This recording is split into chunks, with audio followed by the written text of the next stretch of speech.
Alors bonjour à tout le monde et bienvenue dans cette nouvelle vidéo de notre série de vidéos sur la notion de statistique inférentielle. Alors nous commençons cette vidéo par faire un distinguo important entre le concept de probabilité et celui de statistique.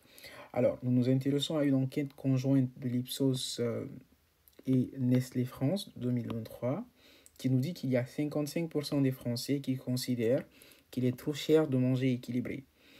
Et donc, face à cette situation, on se pose la question de savoir quelle est la probabilité d'en avoir 40 dans une foule de 100 personnes. Donc, c'est-à-dire qu'on sait qu'il y a, à l'échelle de tous les Français, 55% qui pensent qu'il est trop cher de manger équilibré. Et donc, on se pose la question de savoir quelles sont nos chances d'en avoir 40 sur 100 personnes. Donc là, en fait, la question qui en découle, elle est de l'ordre de la probabilité. Parce que pourquoi elle est de l'ordre de la probabilité? On connaît la loi associée à la variable aléatoire. On voit effectivement là qu'il y a 55% des Français qui considèrent qu'il est trop cher de manger équilibré.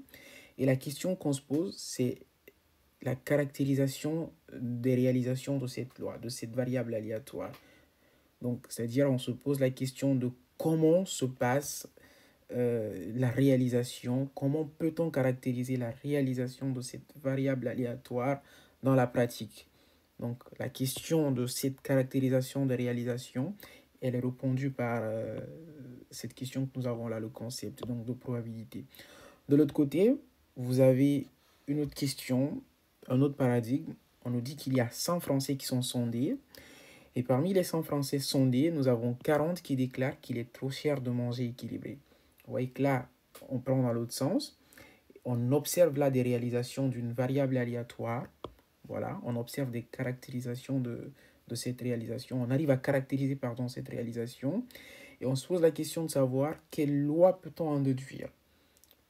Donc on souhaite connaître la loi liée à une variable, à cette variable aléatoire-là. Donc on se demande que peut-on dire de la proportion de Français estimant qu'il est trop cher de manger équilibré. Alors bien sûr, on ne va pas répondre à ces questions puisqu'on va les aborder un peu plus devant, mais simplement vous permettre d'avoir un point visuel sur les deux concepts de statistique et de probabilité. Donc dans un premier temps, dans le concept de probabilité, on connaît la loi liée à une variable aléatoire et on se pose la question de ses réalisations, des chances que nous avons que cette loi se réalise, donc que cette variable aléatoire prenne une certaine valeur. De l'autre côté, pour les statistiques, nous arrivons à caractériser les réalisations, mais on veut remonter la pente, c'est-à-dire on veut connaître la loi qui correspond à ces réalisations que nous observons. Donc voilà. Et dans un deuxième temps, nous allons simplement aborder quelques vocabulaires qui vont nous permettre de mieux aborder les vidéos à venir. Nous n'allons pas nous étaler longtemps dessus puisque nous les avons tous abordés dans les cours de statistiques descriptives. Alors, en termes d'études statistiques, principalement, on va toujours se poser la question de ce qu'on étudie. Voilà. Qu'est-ce qu'on étudie? Et très simplement, il s'agira d'un caractère. On va toujours étudier un caractère.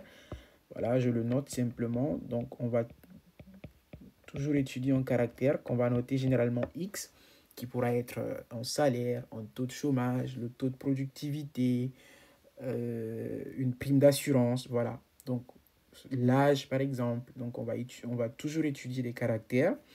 Donc, on va noter X. Et le deuxième point qui sera aussi intéressant pour nous de connaître, c'est ceux qui sont concernés par l'étude. Donc, qui sont ceux-là qui sont concernés par l'étude? Dans ce cas-là, en fait, il sera question principalement donc, de parler d'une population. Donc voilà, là, ça, on va se rapporter à une population. Voilà. Donc, dans le cadre du salaire, par exemple, on peut se rapporter à tous les salariés donc, de France, je suppose, qui peuvent représenter notre population. Et vous verrez là que pour une population donc très grande, on se rapporte à un nombre réduit considéré représentatif de cette dernière, qu'on va appeler un échantillon à chaque fois. Donc, c'est-à-dire qu'on ne va pas s'intéresser, par exemple, à tous les Français dans une étude qui porte sur le salaire, par exemple. On va s'intéresser peut-être aux salariés de la zone PACA, par exemple, donc les Alpes-Maritimes, Côte d'Azur. Voilà. ou à une autre zone, mais en tout cas, on va se rapporter à un échantillon, à un nombre réduit, qui sera donc estimé représentatif. Donc un exemple, ça sera d'étudier, on souhaite connaître la proportion d'étudiants ayant le permis B parmi les étudiants français. Donc une question typique qui pourrait nous permettre donc de tirer ces trois éléments. Le premier, le caractère, ça sera donc le fait de posséder le permis B. Soit on le possède, soit on ne le possède pas. Donc en l'occurrence, ça sera une situation binaire. Voilà. Donc là, c'est le caractère. Alors, les étudiants français, ça sera notre population étudiée. Voilà. Mais étant donné que nous avons quand même une multitude d'étudiants français, on va se rapporter à un échantillon. Et donc, l'échantillon, ça pourrait éventuellement être des étudiants de l'EUREDMI, de l'Université Côte d'Azur, par exemple.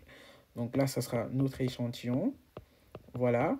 Et comme précédemment abordé dans la vidéo, dans la première vidéo, on va partir de cet échantillon-là et chercher à inférer sur la population, c'est-à-dire les étudiants français, pour répondre à cette question avec un certain degré de précision. Donc voilà un peu, on a pu faire le distinguo entre le concept de probabilité et de statistique. Et on a aussi abordé trois notions, trois concepts, trois termes qui nous permettront de mieux aborder les vidéos à venir. Merci bien et je vous dis à la prochaine vidéo.